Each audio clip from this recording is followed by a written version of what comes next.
Hey everyone, sorry it's been so long since my last video. I just wanted to thank my mom for doing that. It was really great to hear her thoughts on it, and it made me feel very loved, so Mom, thank you.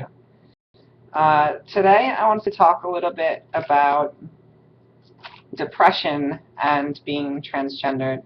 I think there's a lot of trans women who have felt depressed at least at one or two points in their life, some much more often than that. Sometimes this is prior to transitioning, and a lot of times it's during transition. It can be a really trying time and really difficult to stay positive a lot of times when the going gets tough.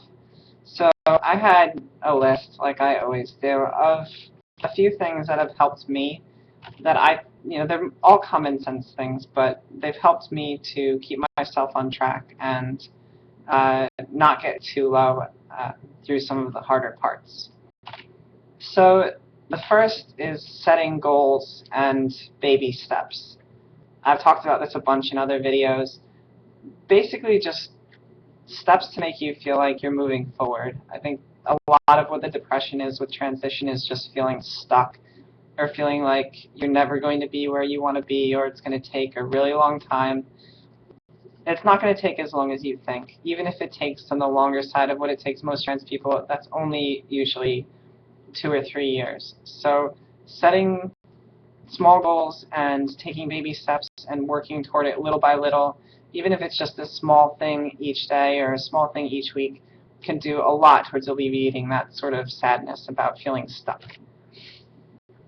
The next is just talking about your feelings a lot, talking about being trans, talking about what's on your mind, talking about what's making you stressed out. And that doesn't even have to be to anyone. That can be just to yourself by writing a journal, recording videos, recording your voice, whatever it is, just getting your thoughts down on paper. That's just a really common sense one, but by doing that throughout your transition, you can look back and you can then see your progression and see how far you've come and how your thoughts have changed, and see that you are happier now than you were a year ago or before you started transition, and that can make a big difference in understanding how you're progressing and, again, alleviating that depressing feeling of feeling stuck. Next one is reaching out when you need to. So sometimes it just gets to be too much. It just gets to be too stressful, and you really just need some help. It's really important that you reach out during those times and not just sit and wallow in feelings of sadness or depression. Talk to somebody about it, a friend, somebody online even in just a community like posting on Reddit. Just talk about what you're feeling and get some feedback from somebody else. It can really help to put things in perspective.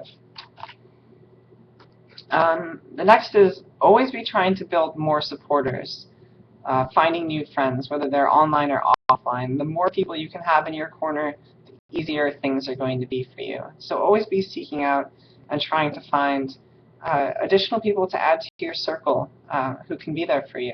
That can make a huge difference. The next one, find and continue to go to your therapist. This is something I've been guilty of. I went to my therapist for the first 3 months or so I needed to get my letter for hormones, and then I've been back to him only once since then. I definitely need to go back, though. He was always tremendously helpful to me whenever I was having a difficult time. And gender therapists can give you a perspective on things that you really can't get elsewhere. They generally have a really good understanding of what you're dealing with and how maybe it can make you feel better or to give you tools to help yourself feel better. And the last one is exercise. So exercise throughout your transition is important for a bunch of different reasons. Not only for the endorphins, but just to feel in control of your body.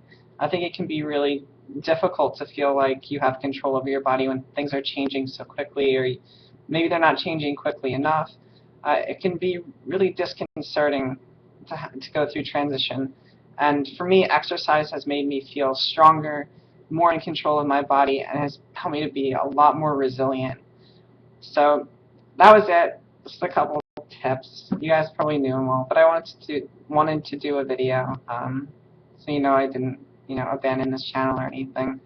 I really love hearing from you guys, and I'd love to answer questions. So if you have questions, send them to me, and I'll do like a QA. Okay? Alright, thanks again, everyone. Bye.